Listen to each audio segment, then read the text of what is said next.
Hi, Simon. Hi, Chris. Do you want to explain to our dear listeners why we lied to them? We lied to them because we're bad people Yeah. So I guess that's it. and we don't care about their feelings. Yeah. But they get a little extra content, so we do care deeply about their feelings. Yeah, I feel like at worst we were manipulating their emotions Yeah. because we said in our last episode at the beginning and end that it was going to be our last episode of the year. And what happened was we talked about the piece Comedian, also known more colloquially as Banana Taped to Wall, and the guy who bought it, Justin's son.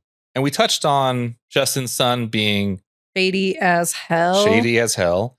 But he's even more of a piece of shit than we even got to in that episode. So more things came to light since then. Yeah, in the week it took for us between recording the episode and publishing it, Justin's son did like 8 more ridiculous things, and inevitably that's going to happen again. But I just felt like I really want to do a follow-up. So we're going to do this short follow-up, and it's our Christmas present to you, a little bonus. Hello and welcome to Untitled Podcast with Art, a podcast about art, pop culture, and the crypto billionaire bros who fund the art market. My name is Chris. My name's Simon, and our show's at least about that for our last episode and this special one. Simon, what can you remember about Justin's son from the last episode? You want to just do a quick refresh for our listeners? Justin's son is the crypto billionaire who bought the Maurizio Catalan piece, known to most people as Banana Taped to Wall. Because that's what it is. It's also like 14 pages of documentation on how to tape the banana to the wall, where to tape it to the wall. Also, it's bring your own banana after the first one, because bananas don't last as long as this art piece has. Because it was made in what, like 2012? 2019. Really? Yeah. That recently? Yeah. It's felt like ages. I know. How many bananas do you think they've gone through? Well, you only need a banana every time it's on display. But they give you a banana when you buy it, right? Yes. Yeah, the work first showed up at Art Basel Miami in 2019. Yep. Anyway, that piece originally sold for something like $150,000. Sold a few times since then. It was valued at $1.5 million or something, I guess, based on the last sale. For auction, it was valued at about 1 to 1.5 mil. And then Justin's son bought it for what, like 6.2 million? 6.24 million. It's a disgusting amount of money. Yep. Or a disgusting fruit. I don't like bananas. Sorry, everyone. Yeah, for the amount we talk about bananas on this show. Yeah, I'm having nightmares. Oh, no. Yeah. Yeah. Does it involve that dancing banana from the memes in the 2000s? The peanut butter and jelly time banana? Yeah. Anyway, this guy, Justin's son, bought it for a lot more money than it was valued at. Why, you might ask? Probably because art is often a way to hide money and hide where it comes from. As even Elon Musk pointed out, hate that I'm actually quoting the guy, did not make fun of him. And tax evasion. It's all in our last episode. The thing with Justin's son is he's a Chinese national, but he also collects passports from like every place where you can hide money by opening bank accounts there. This guy has more passports than friends. There you go. This Good guy one. has more passports than common sense. Didn't we do these last time? Yeah, we tried. Okay, yeah, you got more. Yeah, Great. I don't know. What else? He is the owner of BitTorrent. Yep. He is known for treating his employees like absolute dog shit. Yep. And he's a big simp for Elon Musk. Yeah. And criminal. And criminal. Yeah. Yep. What kind of criminal was it? The billionaire kind, the money financial, kind, yeah. the money kind that never gets punished. I mean, say no more once you say billionaire. Well, he's been sued, and he currently has SEC charges against him. He pretty much can't come back to the United States. Anyway, we're going to get more into all this. Yeah. We've got plenty here. Yeah. So as you remember, post buying the banana, Justin's son went hard on the meme value, which makes sense because of its meme potential. It makes sense to go hard on cashing in on that meme right after. So I guess Musk didn't wind up actually taping a banana to a SpaceX rocket because Sun actually did on November 29th eat the banana. It would be way cooler if he had actually eaten the auctioned off banana. But since he definitely can't come to the US because he's a criminal, we had to settle for a new banana that he ate at some press conference spectacle in Hong Kong. Wait, so this brings up what is an important question, a very MFA style question about art. What makes that banana special? The spectacle, and that he has a certificate of authenticity. But if the banana is fungible, yeah. What well, you have to remember, it is also now an NFT. It was taped to the wall. Well, I was going to eat the NFT. Oh. I can't afford the NFT. Wait, how much is the NFT? I'm going to eat the Mona Lisa. The Mona Lisa NFT? Yeah. I mean, I don't think the NFT is for sale. It's a part of Sun's Ape NFT Foundation. What's the point of an NFT if you don't sell it? I mean... Someone please tell me. I don't know. What's the point of art if it's in a museum where they don't sell it? It's not the same. No. I can't tell you why, but it's not. It's not. I do like on Twitter when I was looking at all of the Sun's tweets about him, the video of him eating the banana and stuff. It got a little moderation warning. Like the readers added context to this video. Important context. The banana is replaced regularly with a fresh one as a part of the installation. The new owner purchased this piece as well as the instructions for replacing the banana. So wait, you read that on Twitter? Yeah, you know how they do community notes. It got community noted. Oh man, Musk's Twitter is really doing the work it said it would do. I mean, so I watched some of the press conference spectacle. It was hard to watch because the audio was really bad, at least in what I could find, and it was entirely uninteresting. And I zoned out and wanted to play Animal Crossing instead. But he talked like 15 minutes before eating it, and I couldn't really understand everything.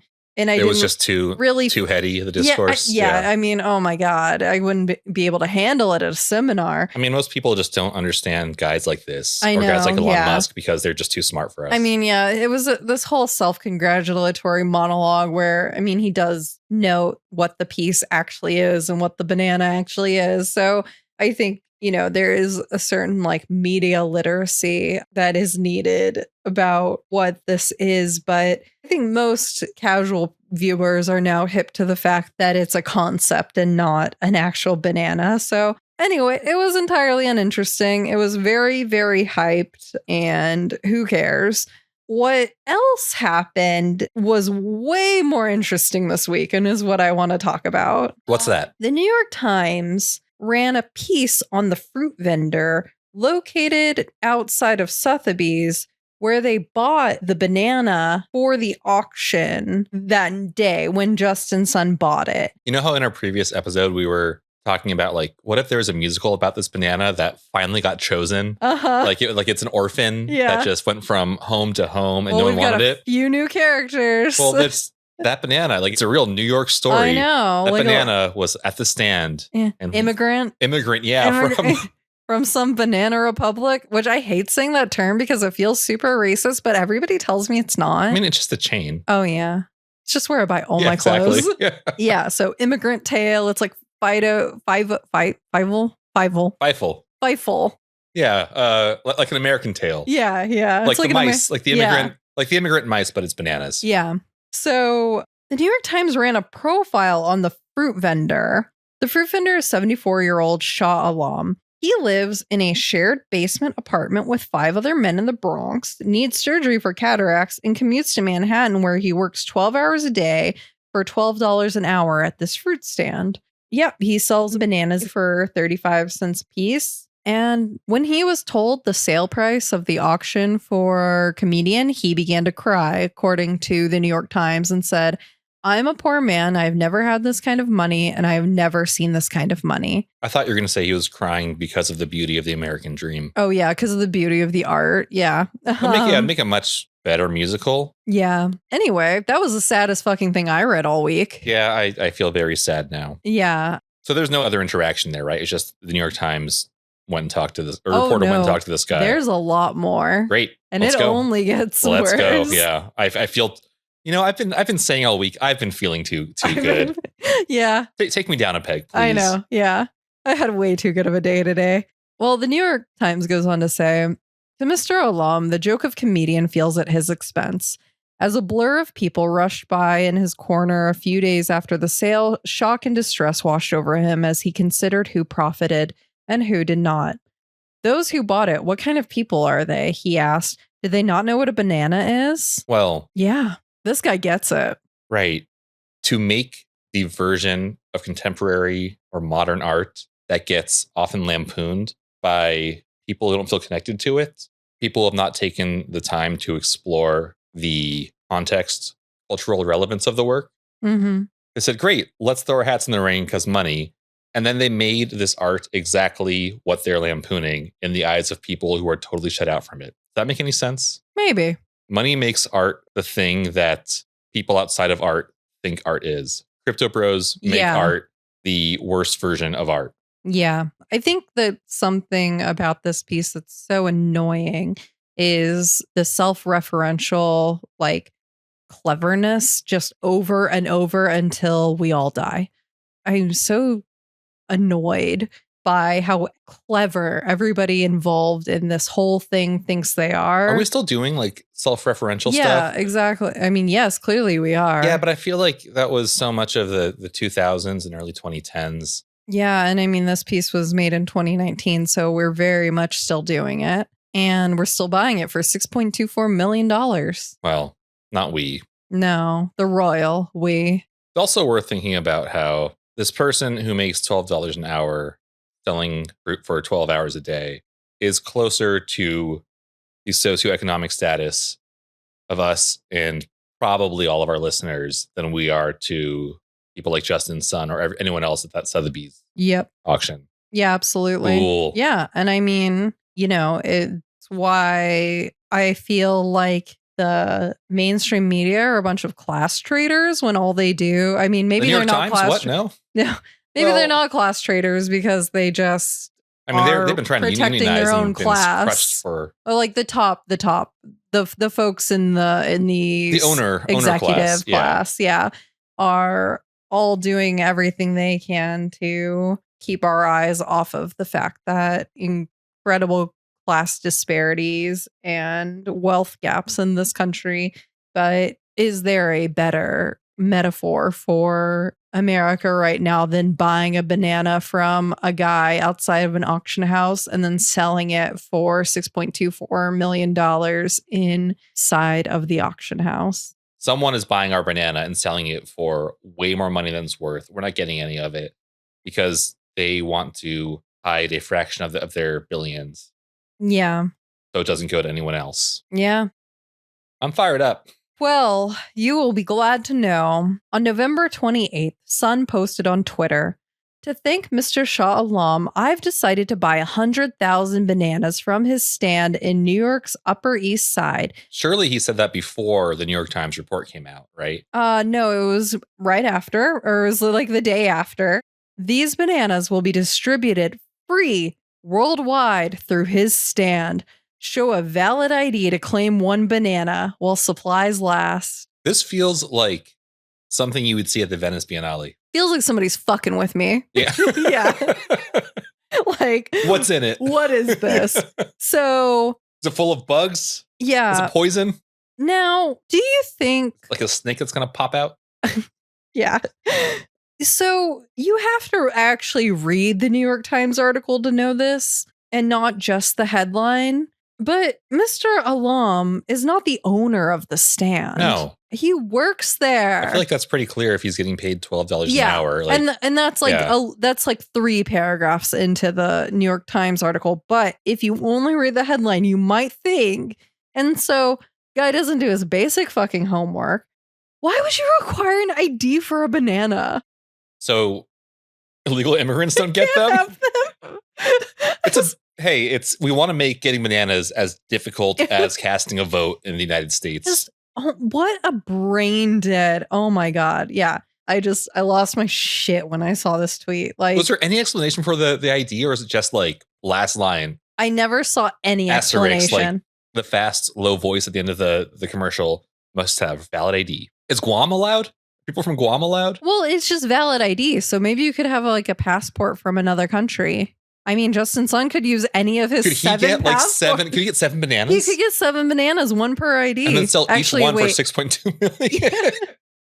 Oh, what a fucking moron. This caused me secondhand embarrassment. And like, I have so little empathy in my heart for people like Justin Sun, but this is the dumbest thing I've ever seen. This is like that Elon Musk level of like brain dead bullshit. He's reaching his final form, Chris. Yeah, We're talking about him again here. I know. Unrelated question. Yeah.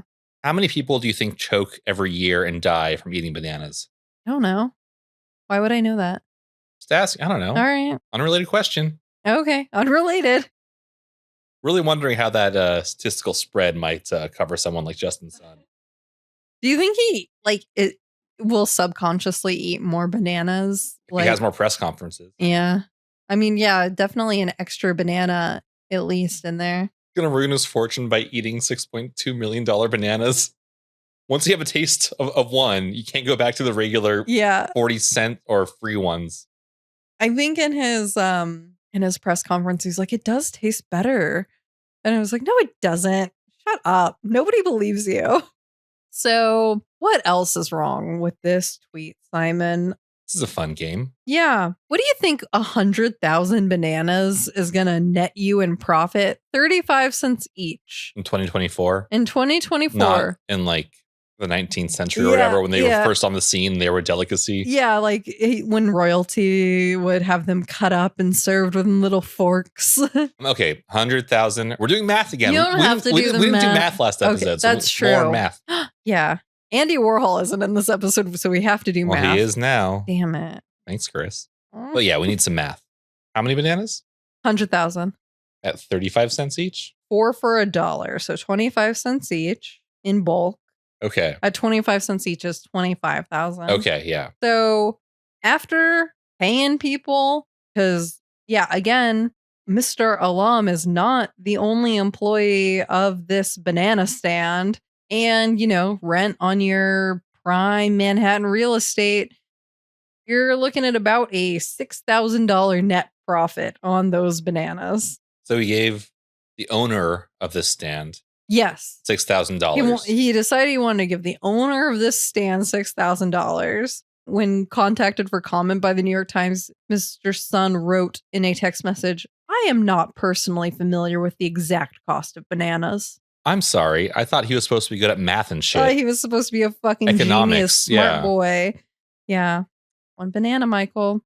They did, however, a New York Times did reach the stand's owner, Muhammad R. Aslam, who goes by Rana, and said he would split any profit between himself, Mr. Alam, and the 6 other people he employs at his 2 fruit stands. Good for you, my dude. So it's like what, $800 $750 each, yeah. But like, hey. Yeah, that's good for him. Yeah. Better person than Justin Sun is. I know, right? And just, I think there's a proverb about that. Camel, eye of a needle, whatever. So today. Oh, good. There's more. There's more. Today, Sun posts on Twitter that banana distribution is underway. And also, he's giving Mr. Alam $50K. So he had to like then be like, all right, crap. I meant to just like net profit this guy $6K on some bananas worth $25,000, but now I got to give him $50,000 on top of that. And I mean, that's like 30 cents to him. I know. That's like one banana. I mean, who knows how? Yeah. Wait, no, it's not even one banana. Yeah. It's a fraction of a banana. I know, it's not even one banana. It's like just the tip of a banana. Yeah. Like even there, I have doubts about how liquid this guy is. But wait, was it in crypto? Oh my God, I hope not. Yeah, what's your address? Give me your wallet. Yeah. Oh my God. Yeah. No, give me your tether. I would be so incensed. I'm gonna look into this. And you gave it to him in Justin bucks. I'm doing an ICO just for you, bro. What a fucking doofus, man. Boo. I just love how he kept posting through it like, His tweet's so stupid. I've personally donated $50K directly to Mr. Alam to recognize his vital role in this historic moment. Please be cautious of fake GoFundMe campaigns. He's talking about there were like 2 GoFundMes to raise I think that they at this time have raised like $20K total for Alam. So that's cool. So he said, don't give him money. Yeah. I'm giving him money. And then I've also purchased 100K bananas from Rana to support his stand with distributions happening across NYC, including food shelters. This initiative highlights Mr. Alam and Rana, who have become integral to the story that bridges art and crypto culture in a truly memorable way. Hey, nobody wanted to actually be involved in this story who's involved in it. Shut up, give people money and go away. This tweet is accompanied by this very well-produced promotional video that, of course, is like promoting Tron. Tron's his coin? Yeah, Justin's coin. And it's just gross. It's gross. Be quiet. Give him $1 million and go away. Like, say what you want about Logan Roy.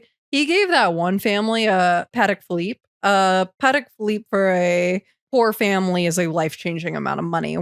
Yeah, liquidate that shit. So, I don't know, 50K in New York. Okay. Thanks. Yeah. Great. I mean, I'd rather have 50K than not have 50K, but So what's the lesson here? It is accidentally get embroiled in some billionaire Elon Musk wannabe weirdos PR spiral. Yeah. And get 50K. Yeah. Plus an extra $750. Which seems kind of small compared to 50K. Yeah. Especially considering that somebody had to spend $100,000 for you to get $750. It's also so much less than he paid for the piece. Banana for the comedian. It's even like only a fraction of the difference between what comedian was valued at compared to what he paid for it. But remember, he was able to pay for comedian in crypto, which isn't real money. Wait, what kind of coin was it that he paid with? I don't know. It just said available. He probably traded Justin bucks, whatever it is, for Tether. Wait, what will people actually take beyond Bitcoin? Ethereum, maybe, or I don't know. I just got on Coinbase because I was morbidly curious and bored. And there are so many. There's so many coins. I just got on Coinbase to buy Tron. Yeah, you bought Tron?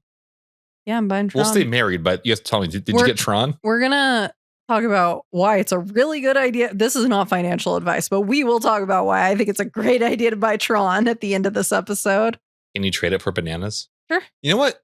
We should start a coin. I don't know how you do this, a banana coin. Justin's son already started it. Fuck! He started a meme coin immediately. Of course he did. But was he doing it ironically like we were trying to? 5 minutes? Yes. 5 seconds ago? I mean, everything this guy does drips with irony. But what a fucking idiot, man. This is so indicative of the billionaire brain rot where it's like, I'll help you. Here's the way I'm going to help you, you dumbass poor person. And then the way it's always got to work for me. Yeah. And what they do just makes no sense for anybody.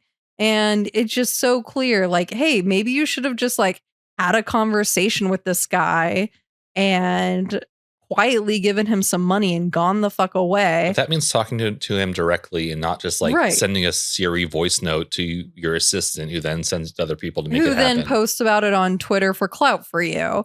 Because of course, yeah, I mean, you're busy tweeting. You get all these nice little headlines about how you're gonna buy 100K worth of bananas. And a lot of what I saw on the headlines were saying that, and you had to go a few paragraphs deep into the article to actually see that the guy doesn't even own the banana stand. We live in the dumbest timeline. I hate it here. You know how I talked about having my head in the sand in our last episode? Yeah. I'm really feeling like that's the right decision. It is the right decision. Sorry, Maurizio Catalan. Whatever your art was at the beginning, it absolutely sucks now. Well, I'm not sorry, and here's why. The New York Times piece says, the artist was not compensated for the Sotheby's sale, which was on behalf of a collector who has not been named, But he said in an email that he was affected by Mr. Alam's reaction to his artwork, but stopped short of joining in his criticism. The reaction of the banana vendor moves me deeply, underscoring how art can resonate in unexpected and profound ways, he wrote. However, art by its nature does not solve problems. If it did, it would be politics. Boo. What? Stupid man. What? It's just such a like, meh, I got mine, fuck off kind of attitude. But also like that comment about politics is so like self-satisfied. Yeah, I know. Oh my God. Like, I would prefer I would have rather him no art comment speak over that. I know. I want to hear a no comment. Inscrutable art speak. Yeah. No comment is top. Yeah. Followed by inscrutable art speak, followed by whatever the fuck that was. Yeah. It's so annoying. Yeah, it's so self-satisfied, and no, it doesn't solve problems, but it also isn't making anything fucking better by participating in this corrupt art market. Well, I mean, I know Art Basel Miami is happening right now. It is. I really feel like we got to go next year. I know. I thought about it this year, and then I realized I was tired. On that note, just so you all know, we have a Patreon. And if you want to send us to Art Basel Miami next year, Art Basel, so we can make curmudgeonly commentary, I will live stream the whole thing. Oh, yeah. I mean, remember that story that we talked about from CNN about the scene in Velvet Buzzsaw where Gretchen got her arm blended off and everyone thought it was art and there's like kids from a field trip playing with it? Yeah. And how that kind of actually happened where a woman got stabbed at. Right. We're going to go there and wear shirts that say, at least no one got stabbed this time. I'm going to go with a shirt that says Epstein didn't kill himself. With the same misspelling? Yeah. In like lipstick. If you want to know what that's referencing, you got to go listen to our Velvet Buzzsaw Part 1 episode where we discuss the different iterations that artistic responses have taken to comedian. I'm serious. We got to go to Art Basel. We got to go. Okay. Yeah. Send us there. The entire Patreon will go to our Coke budget and X-Acto knife budget for stabbings. We keep talking about like bonus episodes and all that, but like we keep giving it away for free. I know. And so our this Patreon is going to be for free. Is really just to support us and keep us doing this at a regular clip, but also as of today to send us a year from now to Art Basel Miami to both experience art and maybe make some news. With art knives purchased from Utrecht Art Supply, our next sponsor. Sponsor us.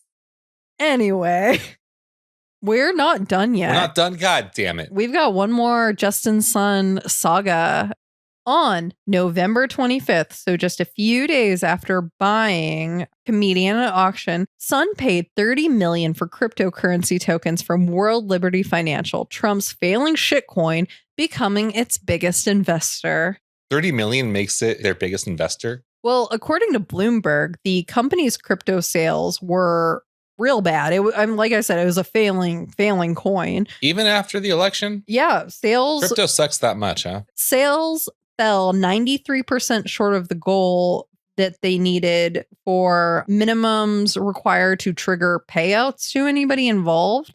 Basically, once you do all the math, Sun's $30 million investment net Trump and his family $18 million. Oh, so it's an unregulated donation. Yep. Which was always the point. Yeah, very cool that somebody who is currently being charged by the SEC for crimes, who can't come to the country because of crimes, just gave the incoming president a bunch of money. Someone from China. Yeah. Yeah. Uh-huh. Yeah. The current SEC chairman, Gary Gensler, who brought the charges against Sun, will be replaced by a new Trump appointee in January. This person will have the ability to settle or dismiss charges against Justin Sun. And also, like right now, those World Liberty Financial tokens are worthless because SEC rules states that they basically can't be transferred. So this means no cashing out. And so it means it's a donation. Yeah, it's a donation. So they basically found a way to get Trump a whole bunch of money. And, it begs the question, what could an SEC head that is more friendly to crypto do for people like Justin Sun and Trump? Probably our government more efficient through the Department of Government Efficiency. Yeah. Like I said, this is not financial advice, but like maybe go stick $10 in Tron. And it's not financial advice, but if you're going to stick $10 in Tron, stick $4 in our Patreon. Yeah. And if you like our financial advice that this is not, stick another $10 in Dogecoin. And you know what? Even as we all fail as a country together, some of us will succeed in our Coinbase accounts. And also, I don't know, maybe this is just Pollyannish nonsense, but whenever you think that if you make art, that your art doesn't matter, isn't good, just remember that the art that is commercially successful generally is just a way to launder money. Yep. Yeah, the value is completely divorced from nothing to do with the art itself. Acclaim or anything actually interesting or, of value about the work. But hey, at least Maurizio Catalan is rich. And at least in a way he's that happy. Most of us will never be. I'm glad his profile has been raised. That's good for him. I have a question. Yep. Let's shelve for a moment that Maurizio Catalan had a pretty raised profile. He was doing work at Art Basel Miami. He was organizing. You're at a certain level in your career. He was regardless. organizing performances with very high profile artists like David DeTuna. Yeah. Put that aside. If a piece of yours had this kind of runaway valuation for whatever reason, dark money or otherwise, what would your response be instead of the sweet, I got mine, haha, my work still makes sense? I guess it's really hard to understand what that mindset, I have no touchstone for this. Yeah, I guess it would be nice for my art to get more attention, but when it's all in service of this horrendous art market, then what does success even mean at that point? I feel that now my ideas of what success means with art has changed so rapidly over the last few years. And then it's like a hockey stick in terms of my feelings once we started doing the show.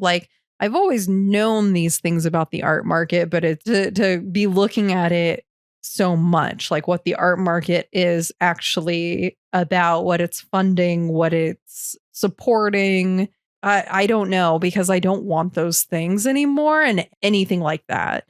It's cynical. It's so cynical. Yeah. And I just don't know how you remove yourself from really wanting that and still stay true to being the kind of artist you want to be, because once you get to a certain level, your gallerists are going to be telling you, oh, this sells well. I got a guy who will buy 20 of these, make more of these. I want you to make more of this kind of work. This kind of work. This isn't selling. I don't want any more of this. And I don't know, when that becomes such a big part of being an artist, it's I got a job for that. I'll just go to my regular job. I mean, at a certain point, you don't have to have the regular job too. Yeah. This is a more, I guess, existential question about art, right? Which is why do you make it? Why do we do this show? It's not necessarily art the way we would to make a ton of money. To make a ton of money. To go to Art Basel on your dime, listener. To fund my lavish lifestyle. So the reason I wanted to do this episode is I mentioned last time being frustrated about how Justin Sun being incredibly shady just really didn't seem to be getting much play in the media in conjunction with his buying of the banana. With the whole Trump coin thing, those narratives are starting to get a little more traction, which I've been happy to see over the last couple of days. But I really love the Substack popular.info's take on this. To quote a little bit, the New York Times, for example, has published 5 articles about Sun's purchase of the banana, but none about Sun's $30 million purchase of the WLF tokens and his business partnership with Trump. The Washington Post has published 3 articles about the banana, but its coverage of Sun's purchase of WLF tokens was limited to 1 short paragraph in a larger editorial about the crypto industry. Well, I mean, we know the Washington Post is really a bastion of editorial freedom with Jeff Bezos telling them not to endorse anyone for president. Yeah, let's not make the other billionaires look bad guys. I will say they're so sensitive. For this example, the Washington Post 1 day later did publish an article, but I just think it's really embarrassing that these heralded news institutions like the Post are getting scooped by Substacks and dumb podcasters in their living rooms. Like, Who could you be talking about? I mean, so obviously I didn't do any like actual reporting, but from an art angle, I dug into Sun's background, and then I right after we posted our last episode, maybe 12 hours, 8 hours later, I saw that Slate finally, like somebody else, a bigger name in publishing, posted a story about Justin Sun, the shady guy who bought the banana, is shady, and these are his crimes. And yeah, it's validating. Yeah, it was great to see like the media finally catching on to the grift a little. Not just validating, but also like way to do the thing you're supposed to do. I know, right? Like, guys, like, I don't know. I'm so sick of these news organizations who just uncritically post this shit day in, day out. And I know it's a part of the bigger capitalist project of like, let's not look too closely about why a banana goes for 6.24 million. If the art is just, the creativity is just worth that much. And like, honestly, it's hard work. If I had a hard job, which I do in different ways, but like, yeah, if I were a reporter, I just want to publish the Sotheby's like press release and call it a day. I mean, I will say, like, my reporting days, some days the job calls for that, and some days the energy I have calls for that. Yeah. This does not seem immediately like it fits a beat that I have. So there's nothing to dig into here with the rest of the stuff on my plate. So it gets lightly edited and passed on. Yeah. And I get it. But like somebody's got to have the energy. Somebody's got to have the funds in the newsroom to dig a little deeper. And we just don't see enough of that. Editorial, or to fight with Jeff Bezos, who's going to write his own editorial about how I need to tell these journalists to do their jobs. Yeah. Outside of how the media talks about the art world, like I have a lot of complaints about how the media handles so much in our current media environment. It's not good. And this is just another one of those things where if you do the slightest amount of research beyond the headline, you will find that everything is just a pile of shit. And if you don't want to do the research, maybe you want to put $4 into our Patreon. You can't keep plugging our Patreon. It sounds like you owe guys money. I do. I owe. Have you been betting on the ponies again? No. You've been signing up for other podcast Patreons, and our Patreon earnings are going to theirs. And it's like a negative net at this point. I just discovered this. I know. I did not know they did that. Please support us to support other my co-host. Better podcasts. Yeah, my co-host's preferred podcast over this one. Anyway, you're getting this like bonus for free. We thought we were taking a break till January, so we can plug it all we want. I don't care. Yeah, it's your fault for listening to this. This is free content. Unlike the rest of our work. Well, I think that is going to do it for this very special episode of Untitled Podcast with Art. My name is Chris. My name is Simon. Maybe this time we will actually mean it when we say we are taking a break until January. That's coming up pretty soon. We said early January last time, but since we're doing an extra episode, I'm going to say maybe like second week of January. Let's keep it vague. Yeah, vague. January. Yeah. Thanks for joining us on this special, I wouldn't say uncharacteristically angry, but especially angry episode of Untitled Podcast with Art. We'll be back in 2025 with plenty more. But in the meantime, we have lots of episodes to listen to. We have lots of slides to look at on our YouTube, on our Spotify. We also have an Instagram at Untitled Art Pod, where you'll see a bunch of memes Chris creates, because we love memes. We talk about them all the time. We got to contribute to that economy. And updates about our show and things that just don't fit into our episodes here. You can find audio versions of this podcast on Spotify, Apple Podcasts, or wherever you get your podcasts. You can support us on Patreon at patreon.com/UntitledArtPod. And you can find us online at untitledpod.art. We love you.